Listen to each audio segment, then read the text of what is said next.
ډېره مننه قاضي صاحب د وخت ورکولو. اول به زه نه دا پوښتنه وکړم چې په کورم ایجنسي کې کوم موجوده حالات دي د دې وروستو وجوهات څه شی دي؟ آیا د فرقه دی که دا زمیني تنازع او دغه دا شروعات څنګه وشولو؟ بسم الله الرحمن الرحیم. محترم شهنشاه افریدي صاحب، ټولو کې اول نمبر ایتوسو یو جهان مننه د کورمې په غم کې مو سره ځون شریک کړو. علامه خوشحال و آباد لره. محترم هلکه څنګه تاسو خبره وکړه چې د حادثه څنګه پیښه شوله او مطلب د څه طریقې سره وشوله. د کومه حادثه څه په بګن نه لاندې د اهل تشیو په ګوډې باندې پیښه شوله چې په هغه کې تقریبا 45 پرې کسان څه کوم دي هغه مړه شولو او 30 نه زیات څه کوم دي هغه زخمیان شولو. دغه حادثه داسې پیښه شوله چې دغه نه مخکې په 12 اکتوبر باندې د اهل سنت یوه قافله د اهل تشیغو په علاقې کې روانه وه. کوم مقبل والا قافله وه. دا قافله څه کله کونج علیزی د اهل تشیغو یوه علاقه دی. دا قافله څه کله هغه ځای ته راورسېدله، په دې قافلې باندې د اهل تشیغو کې ننه څه کوم دهشتګردي څه هغه زینبون والا څه کوم دهشتګردي څه هغه حکومت پاکستان دهشتګرد ډیکلیر کړي دي، لکه څنګه ټي ټي پی ډیکلیر کړی دی. هغو دهشتګردو نورو نه دغو دهشتګردو ورباندې اټیک وکړلو څه په دې کې 19 کسان شهیدان کړو او په دغه 19 شهیدانو کې زنانه، مشرمان، علماء کرام او د غټ عمر والا کسان زخمیان شوي شهیدان شوي. او څه کله دا واقعه وشوله دغو کسانو ویشتلو نه بعد هغه دهشتګرد بقاعده روغللو د اف سی والا څه کوم هغو کلشینکوف یا کوم اسلحه هغو سره وه هغه یې بقاعده بین کړه چې تاسو خو په مو باندې ډازې نه وي کړي. بیا رفته په دې کې ټایم تېرېدو څه بیا دا بله ورځ ده په بګن کې بګن نه لاندې کومه علاقه دی په دغه علاقې کې د اهل تشیغ والا قافله روانه وه څه په هغه باندې دهشتګردو څه کوم دی هغه اټیک وکړلو او څه د هغه والا ذمهواره ټي ټي پي والا قبوله هم کړی دی. په هغه کې هم نوجوانان هم وو، زنانه هم وې، مشرمان هم وو.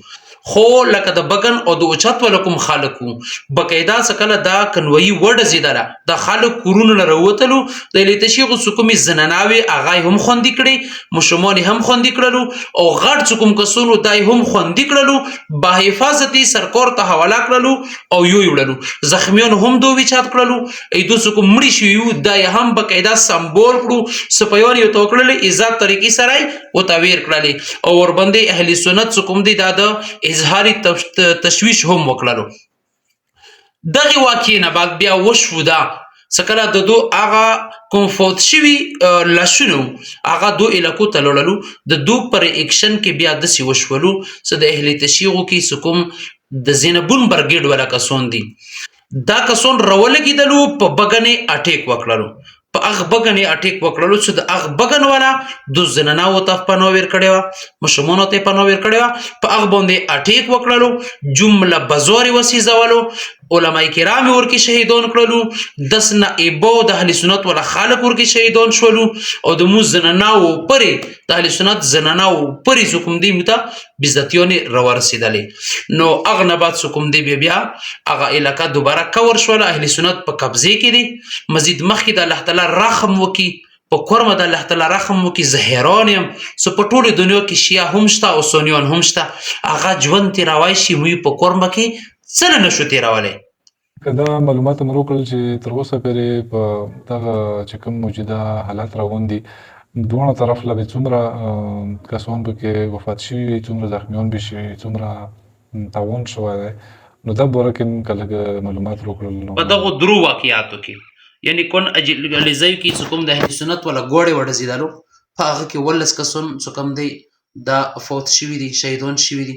او دغه نه سوا بیا د هغه پر د عمل کې د اهل تشیو چې کومه کنوایي وډزېدله په هغه کې 45 کسان او دا نه سوا چې کوم دریم نمبر سټیپ کې په د بګن کومه علاقه دو د اهل سنت کله په دغه باندې چړۍ وشوله په دغه کې د دواړو سایډو طرفه نه کم او بیش 20 نه زیات کسان څه کوم دي دا ورکې مړه شوي دي. او همدغه شانته په دغو ټولو کې په اولني کنوایي، دویمې کنوایي او د بګن په بازار اټیک کې اندازتاً موږ د علم مطابق باندې تقریبا 60 نه زیات کسان چې کوم دي دا پکې دا زخمیان شوي دي. لکه تاسو وګورو د ټول حالات مونږ چې وګورو دا په بدطرف طرف روان دي لکه ښه سټیپس پکې نشته.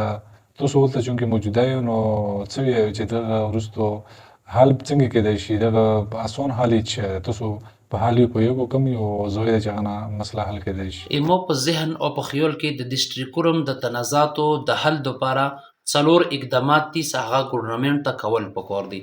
فوري طور باندې، ایمرجنسي طور باندې، ځکه چې خونریزي پکې روانه دی. خونریزي ودرېدلو دپاره دا بهترین اپشن دی یما خیال مطابق باندې.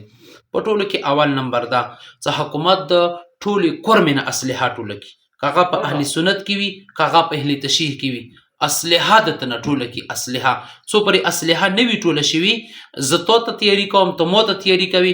که یو لا ځل جرګې وشي، که یو لا ځل په یو پلیټفارم باندې کوو، نو که ډېرې مینو د محبت خبرې کوو، نوي نسل ته مونږ هم دا ذهن ته چوو چې دوی سره یې مونږ جنګ رسي. اسلحه د ټوله شي، اهل سنت نه د هم ټوله شي او اهل تشیع نه د هم ټوله شي. دویم نمبر خبره ده په ډسټریکونو کې چې څومره هم دهشتګرد تنظیمونه دي، ټیک شوله، په هغو په خلاف د حکومت وقت سخته نه سخته کرویي وکړي. لکه تاسو ته پاته دی څه وخت مخکې ګورنمنټ کالعدم تنظیم زینبون برګیډ څه کوم دی دا دهشتګرد ډیکلیر کړی دی. لکه څنګه ټي ټي پي دهشتګرد ډیکلیر کړی دی، همدغه شانتی زینبیون برګیډ څه کوم دی دا هم دهشتګرد ډیکلیر کړی دی. لہذا په ډسټریکورم کې څومره هم دهشتګرد تنظیمونه دي، د دو په خلاف د حکومت سخت نه سخت اکشن واخلي، دغو خلکو څه فایده وکړي.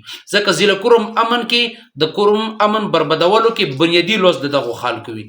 خلک امن غواړي، خو دغه خلک څه کوم دي هغه ډېرو خلکو باندې دا غالب شوي دي، دو په خلاف باندې اپریشن کول. دریم نمبر خبره ده د یو بل مقدساتو احترام کول، که هغه اهل سنت طرف نه او که هغه اهل تشیع طرف نه څوک هم د یو بل مقدسات چړي، حکومت وقت د دو خلکو په خلاف سخت اکشن واخلي. حکومت ویلې خاموشي په اختیار وي. د دغو مقدساتو چړلو د وجې نه د ډسټریکورم ته تاریخ وکسه اکثر دپاره جنګونه د همدغو مقدساتو چړلو د وجې نه کېږي. لہذا حکومت وقت د دې په خلاف باندې سخت نه سخت اکشن واخلي. څلورم نمبر خبره ده چې په ډسټریکورم کې زمینی تنازعاتو یو بهترین حل دې دپاره د یو ګرینډ کمیشن جوړ کړی شي.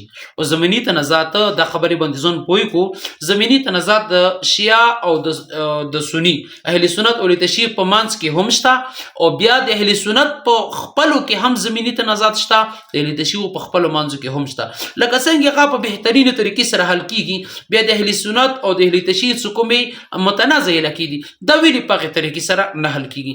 لہذا د دغو حل دپاره یو ګرینډ کمیشن د جوړ کړي بقاعده او مستقل بنیاد باندې به انشاءالله د ډسټریکورم امن دپاره د مو خیال مطابق باندې دا څلور خبرې ډېرې زیاتې اهمې وي. د امن و امان د پوره ریاستي ادارو سیاسي خلکو یا پی ټي ایم تاسو له راغلی و څومره کردار ادا کړو، هغې سره څومره چینج راغلو، خلکو څه وویل، مذاکرات ولې کامیاب نه شول، دا وروستو څه وجوهات وو، نو په دا مې هم لږ پوهېږو. شیعه او د سني په منځ کې یو ګرینډ جرګه شته، خو د دو ګرینډ جرګې څه فیصلې داسې وي چې هغه دو وکړي په هغه کې بیا خلاف ورزیانې وشولې. څه کم سیټ طرف نه خلاف ورزي وشوله، هغو نه مچلګا واخیستله شوله، نه په هغو باندې د ګرامې غاږ وشو. نو مطلب دا نه جرګې ځان ورباندې ومنلو، نه حکومت ورباندې خپل رټ قایم کړو. جرګې خو به دومره کور وي چې حکومت ته به وایي چې د خو په لیک باندې مو جرمنه ولګوله یا منه ولګوله. لہذا نو دغه طرف نه د ریاست رټ هم څه کوم دی دا کمزوری دی، او د جرګې خاص رول نشته دی. پیرراینام جرګه شته خو څه رول یې نشته دی.